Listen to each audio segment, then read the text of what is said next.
Good afternoon.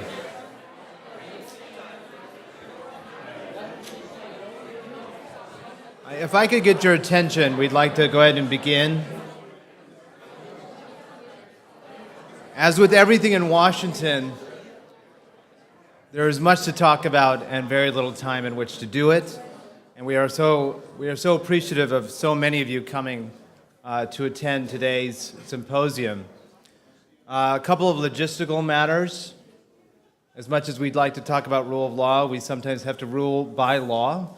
And in the spirit of that, we have to keep things moving, both because of our tightly packed schedule and because the Wilson Center has a number of competing events.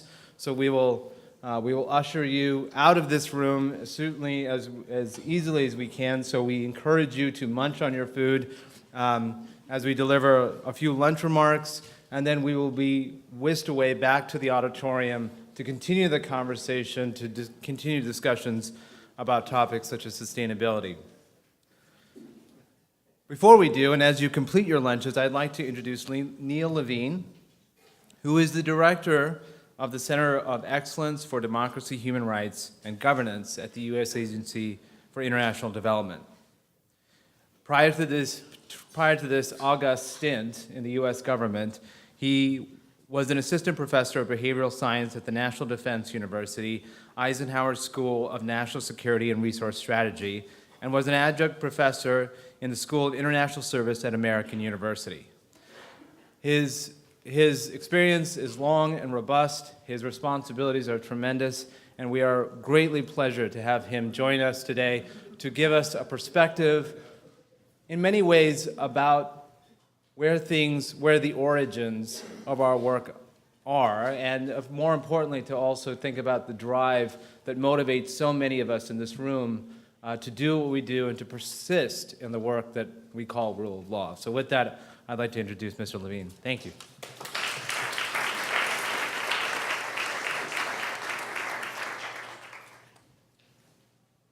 Thank you very much, Hamid. I really want to congratulate Just Track and the Wilson Center for this turnout. It's really phenomenal, and I really had a chance to look at some of the participant list, and I think I am going to be able to qualify for continuing legal education credit with just these brief remarks. I understand that you have a tight schedule. It's a demonstration of ordered liberty, so enjoy your lunch, but you're going to be out of here before you know it. What I'd like to do is, looking at your schedule, it looks like you are kind of intensely involved, and as is in your discipline, for many of you, a case study methodology was employed. And so what I'd like to do in my remarks is sort of just give you a perspective coming from AID, to pull back a little bit, to set the context into which much of this work occurs, what the setting here in Washington is for the immediate 6-month perspective, as that is kind of signaled by the calendar, and then looking broader out, what are the broader trends that we're dealing with, both as AID as a development agency, but as someone who is involved in both issues affecting democracy, human rights, and governance, but also more specifically rule of law. To talk about those trends, and then stop the remarks and really take questions or hear comments and see what you see in the world. Thank you for your warm welcome. I see many familiar faces, longtime colleagues and friends, and I'm delighted to be here. Thank you to Joel Samuels, to Hamid Khan, and Will Pomerantz, our hosts here, for just an excellent program. And also, I just want to say a little bit about interagency collaboration. We're here with interagency partners, most particularly the Department of State, Justice, and others. And across town, this is the week that we gather our cadre of close to 100 democracy, human rights, and governance officers, along with a coterie of interagency colleagues, as well as our implementing community, about roughly 375 folks across town. But why I'm here is that when you talk about the rule of law, sector, it really is shared space. And I think we can only succeed in partnership with the interagency and, more importantly, with the implementing community, and that would include the academic community, international organizations, and the like. These problems are so steep, they are so complex. There are resources throughout that community. And so I think what I like to say is, like, there's no place else that we need to be right now, and that includes me to have the chance to address you today. So with that, let me both commend the Just Track program, University of South Carolina, and the Woodrow Wilson Center for bringing you all together. And I'm sure you'll have a productive morning and a productive afternoon as soon as I stop talking. So let me, the three topics I wanted to talk about, kind of the week in Washington, what I call the next 6 months will be critical, and then looking further ahead, trends in the DRG sector and what it means to rule of law players and to Just Track.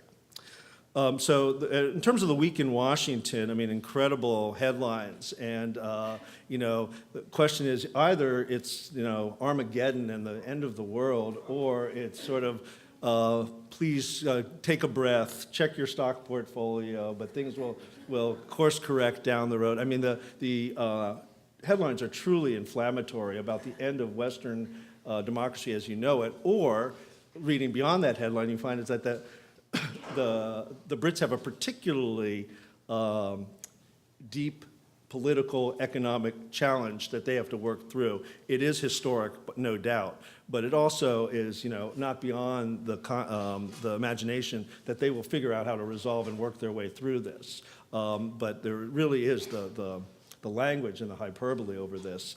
I don't know where you all come out, but this is the second day of the crisis, so I think hopefully cooler heads and voting patterns will take place. As I said, across town, we had our partners forum. We did have the opportunity to hear from our administrator, Gail Smith, on her take on the world, and I'd like to kind of share some of the perspectives that she offered our cadre. We had a collaboration last week with Just Track, where they participated in the training of our officers. So again, this theme of interagency collaboration. And then the last note about this week is that Gail has been asked by the Senate Foreign Relations Committee to testify on corruption, the outcomes of the London summit, and where we're going next. This is a particular interest of Senator Ben Cardin of Maryland, who is, if he has not already, about to introduce a piece of legislation that would, in essence, rank and rate countries around the world in terms of their performance in anti-corruption. His model for this is the counter-trafficking in persons regime that's there, which on the one hand would bring needed attention and oxygen to, I think, an issue from the development side we think is critical. Excuse me. At the same time, is the name and shaming of those countries going to be the most helpful and most effective way?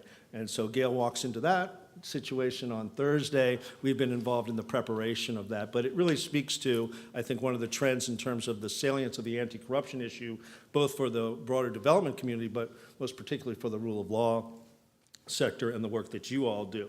So that's this week. So let's pull back a little bit more and talk about the next 6 months. Many of you are creatures of Washington. You like the turning of the leaves. You know what the season is right now. Within a month, we'll have both political conventions.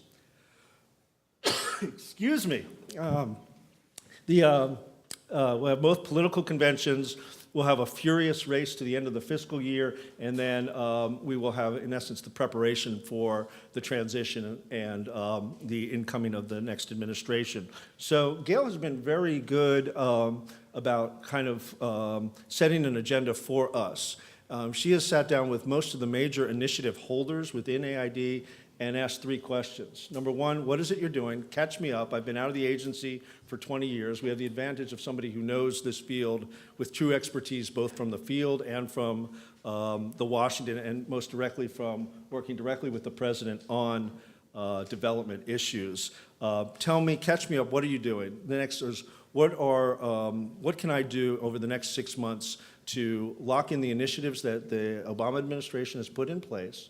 And then lastly, what are issues that I can tee up for the next administration on things that we would like to see continued or problems that they are going to inherit, and what is our best thinking? And as a public servant, this is one of the most heady times to sort of be given the license to think broadly, to think strategically, looking down the road. Lift your work up from your everyday challenges and think about what's to come. And based on your experience, what is the best advice you can give to the new political leadership? And so we've had the opportunity to sit with Gail now twice, 2 of 3 brainstorms. The third brainstorm is really about global trends, what we see coming and what we should do about it. So just to cover some of the things that we're working on is if you had to look out on the horizon in the DRG space and think about what has been the most pressing issue, I had a chance to meet and catch up with Ambassador Tony Wayne, who saw the first wave of democracy in the 1990s and working in Eastern Europe. And, that's a very different world than what we face today, where Freedom House, as one of the folks who track this, says for the 9th straight year, we have more countries backsliding than advancing in democratic practice. Our partner, the International Center for Nonprofit Law, has documented 70 laws that have been passed that restrict civil society space in countries around the world. People refer to it, Tom Carruthers has written about kind of the democracy recession. And this is really a combination of factors, but the idea is that, democracy is now seen as not delivering in a way that is satisfying folks around the world after, about 20 years since the what they call the third wave of democracy. And you see this both in harsh negative and authoritarian responses, but you also see some breakthroughs in places like Guatemala, in a successful election in Nigeria, and you also see breakthroughs in countries that we didn't expect, Sri Lanka or Burma.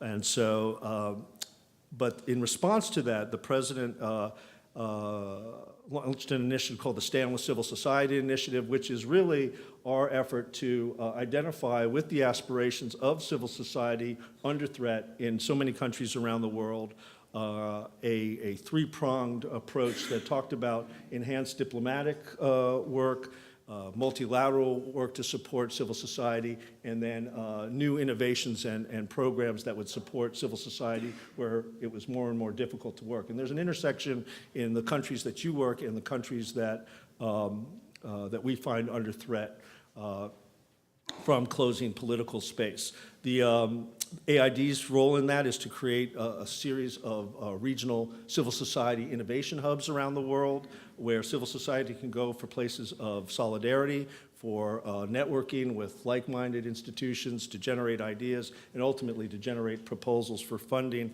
in an area where the terrain around them has changed largely.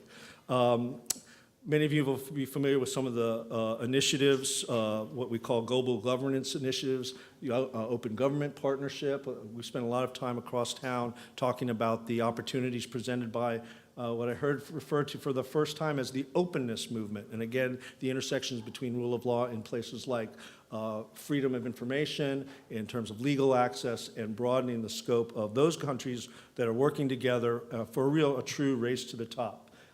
With folks, how many of you are familiar or have heard of the Open Government Partnership? Okay, so, a voluntary organization of about 70 organizations. It started with about 8, 6 years ago, and it really is a new way of doing business. It is governments coming together with civil society, agreeing to action plans, and then agreeing to peer reviews by civil society and by each other to enhance performance. A snapshot today would tell you that there is among those 70 countries, there are countries that are truly engaged at the top as a race to the top. There are countries at the bottom who have no earthly business being in an open government partnership. They're doing it for reputational gains. And then there's countries in the middle where all of us work, which are really stuck. either for deficits of capacity or problems with political will, but really are interested in improving the ability of governments to deliver for their citizens. And then I think the most global, most ambitious of the global governance initiatives is the global agreement of the Sustainable Development Goals. And for this community, Goal 16 that talks about more just, more peaceful societies, accountable institutions. And the challenge there is this massive global, very ambitious agreement for justice for all everywhere. Which really takes you back to the kind of ambition that we saw embodied in the Universal Declaration of Human Rights and the UN Charter. And it sets a goal which I think is incredibly ambitious, incredibly important, articulated in a universal way, in that we in the United States have just as much to do to perfect our union, to deal with issues of access to legal justice, to police use of deadly force, to other areas that where we are still have work to do as we go around the world and try to help others who are dealing with more fundamental and foundational development issues in the area of accountable and effective institutions. The struggle that we have right now is this lofty cosmic goal and then implementation that goes on all over the world in all different formats by many different actors, and how do we bring some kind of logic and some kind of coherence to that. And that is really the debate that's going on in places like New York, in Paris, in most of the donor capitals, as well as new places like the Open Government Partnership and, of course, the emerging, what we would call non-traditional donors and the BRICS. So a very interesting and different operating environment. And fundamental to that change in the environment is where are donor resources, or where are the resources coming from these days? 20 years ago, we could talk about official development assistance as being the driving force, the engine of that's where the resources are. That is now a minority share. It really is foreign investment, domestically generated resources, and then ODA. And so what has to change about our model when we're no longer the driving force of where those resources are coming from?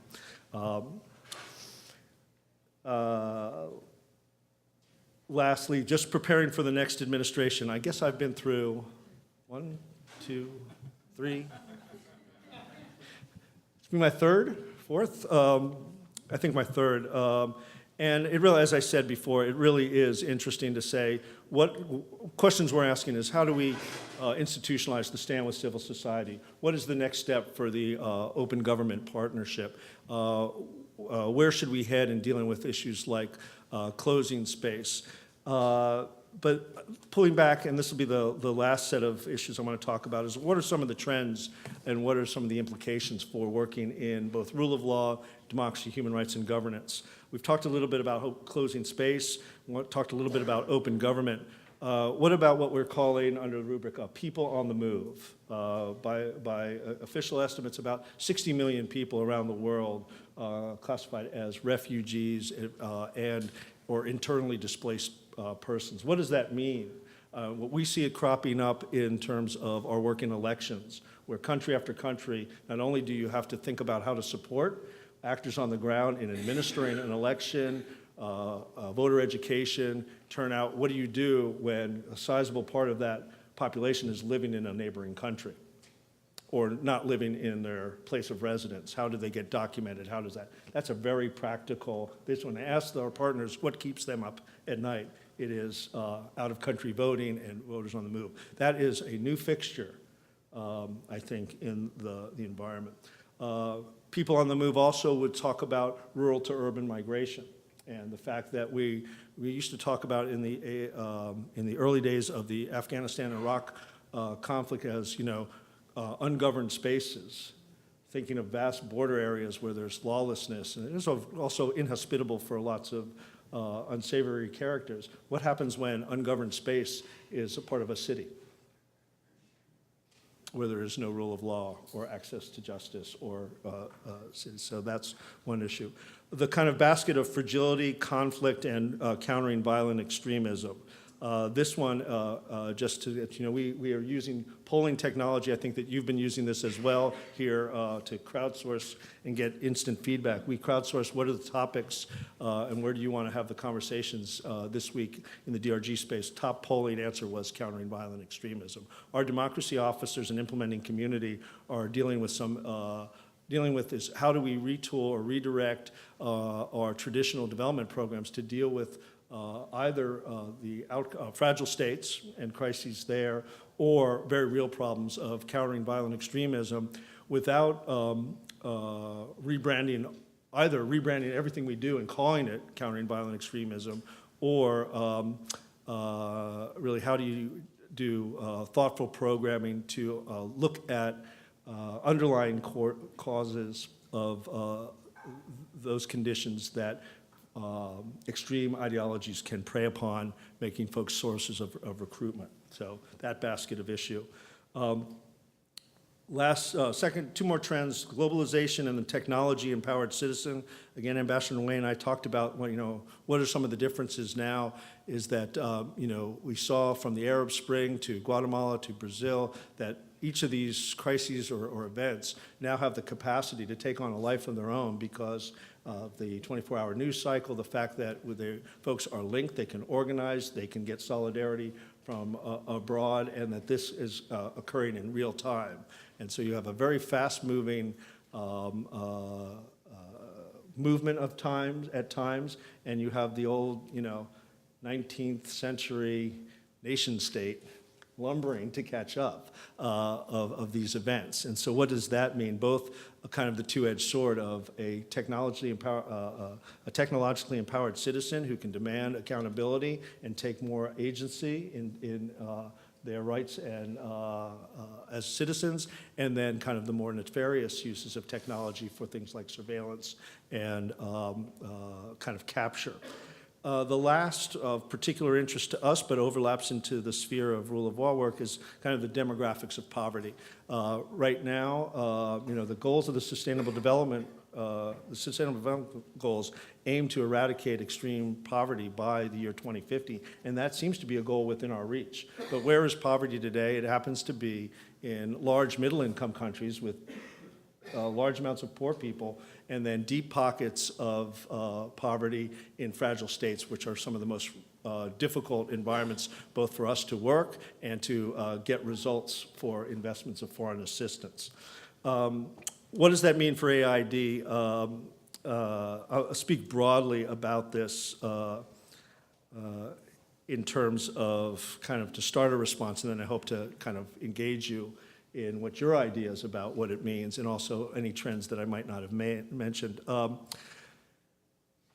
I think as development professionals and as folks who are trained to take a long-term perspective, we really start with kind of a basket of issues about analytics, data, and learning, in terms of look at this remarkably complex array of problems we're facing, and are our analytics, or do we have the right mental constructs, do we have the right frameworks, and do we have ways of collecting data and to appropriately assess that problem? And when I say we, I really think I need to ask is not only does this room need that, but we need a way to engage our local partners to see the world as they see it, and to be listening to what they feel are the directions that they should move forward. But that's part of the data and the learning that we need to do.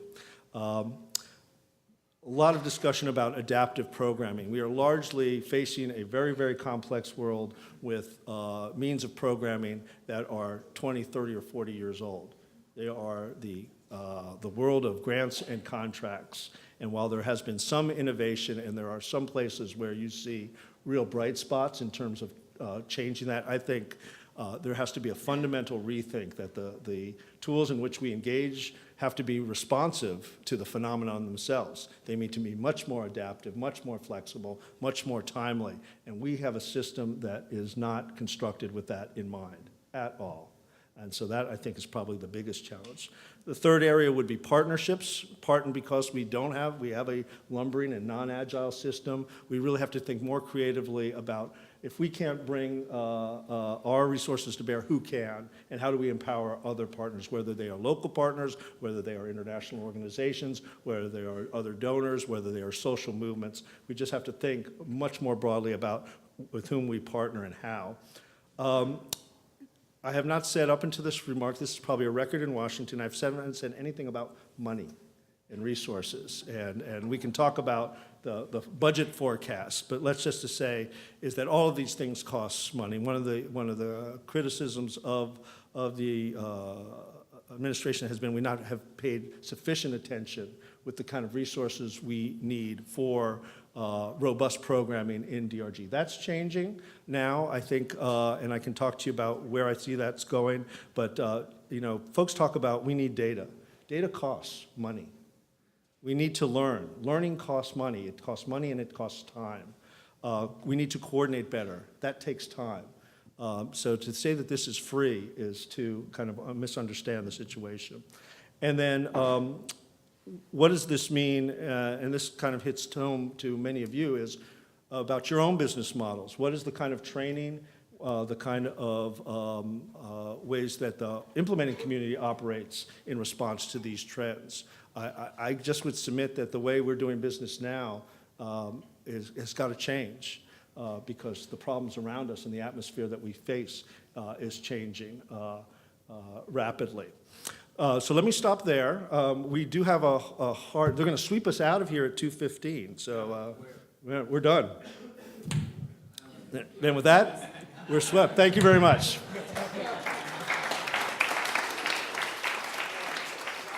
Sorry, Neil, rule by law. So I just want to note one thing to the query that Aid made with regarding to the question posed by program officers back in the field about counter-violent extremism. Actually, Just Track just completed a symposium in Dubai that brought together worldwide experts on both counter-violent extremism and the Middle East, and we're in the process of publishing the recommendations on that, and that will be on the Just Track website.